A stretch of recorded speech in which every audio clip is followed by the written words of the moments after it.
Despite the fact that America's founding father, George Washington, had warned against a political duopoly, this did not stop one from emerging that has existed for over 170 years: the Republicans and the Democrats, the two major parties in America, with the Republicans currently holding sway over the White House, Senate, and Congress, and the Democrats being their watchdog, trying to look for their new opportunity for power. These two sides seek to create their own policy, promote their own ideas, and win their own elections.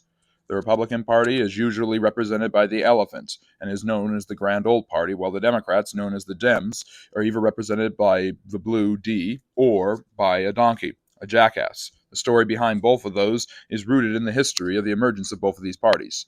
The Democratic Party was founded in 1824 after John Quincy Adams was elected president thanks to the help of a Speaker of the House of Representatives, Henry Clay, who swayed the election in his favor, angering the leader of the new Democratic Party, Andrew Jackson, who was outraged, calling it a corrupt bargain.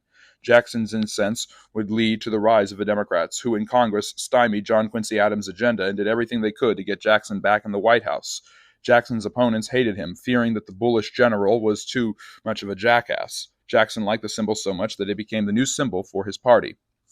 In the 1828 election, he got his revenge and was elected overwhelmingly again in 1832. As the seventh president, Andrew Jackson and his Democratic Party, which promoted a populist agenda of representing the common man, would change America, giving more power and say-so to the common man, especially the common white man, as he trailblazed westward along the pioneer trail and Manifest Destiny seized America's spirit.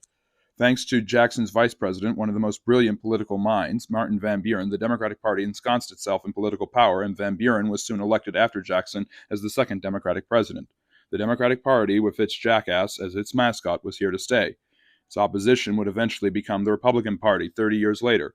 This party, not formed on hatred of Andrew Jackson like other parties had been formed, was formed on fighting slavery in Rippling, Wisconsin in 1854. 2 years later, it had its first presidential candidate. Trailblazer and Western pioneer John C. Fremont, an American celebrity, stood no chance against the ensconced Democratic political machine which won in 1856. But the Republican Party was here to stay, and its famous mascot, the elephant, actually came from an accident. In 1860, they found their right candidate, Abraham Lincoln, who was elected and helped win the Civil War, to free the slaves, and obviously make sure the Republican Party was here to stay. However, the selection of the elephant would be far more accidental and happenstance than Jackson's selection of the donkey to rebuff his critics of his Democratic agenda and personality. The 1860 pro-Lincoln newspaper, The Rail Splitter, contained an advertisement in its Chicago edition at the back for Willett and Company's shoes, which had a giant elephant wearing shoes in them. Lincoln used this symbol in 1864's Father Abraham campaign periodical to show the Union Army stampeding its enemies. After the Civil War was ended and the slaves were freed and soon started voting, most of them at the time Republican, the Republican Party dominated the White House and Congress throughout the 1860s and 70s. Thomas Nast, a German immigrant and editor of Harper's Weekly, best known for creating the modern image of Santa in his red suit adapting from his native German traditions, also popularized the Democratic and Republican symbols, the donkey and elephant respectively, especially the elephant.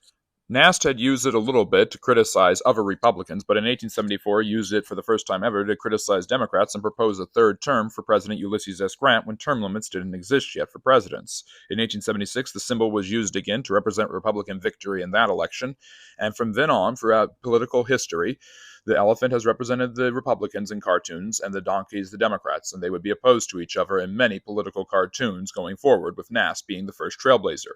At the same time, the Republican Party motto, the Grand Old Party, was being adapted at the same time. Despite the fact that the Republican Party was only 16 years old, its first usage started in Minnesota in 1870. The Grand Old Party, which had originally been a Democratic term, was now applied to the Republicans. Thus, the motto and symbols of both parties were set, as was their constant battle in the duopoly, with the Republicans dominating the White House 19 to 16 despite being 30 years younger, and the Democrats enjoying more control and power in Congress.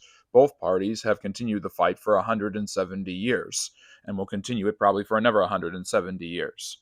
At the same time, the duopoly continues to fascinate and frustrate Americans of every single background and ethnic and social class, as America continues to figure out its future and which party to pick to lead it, the elephant or the donkey. Well, I hope you enjoyed the story of how the two major political parties in America came to be with their mottos, customs, and symbols, and their continual debates that are just aggravating to most Americans, myself included, often. If you enjoyed this, consider liking and subscribing, following my Patreon and Substack for bonus content, and I have long-form videos dropping every Monday and Friday at 8 p.m. Eastern Standard Time. I hope you have a really wonderful weekend. Come to my live streams. I have Q&As on Fridays and Saturdays, and then a live stream lecture about a historical topic on Sundays.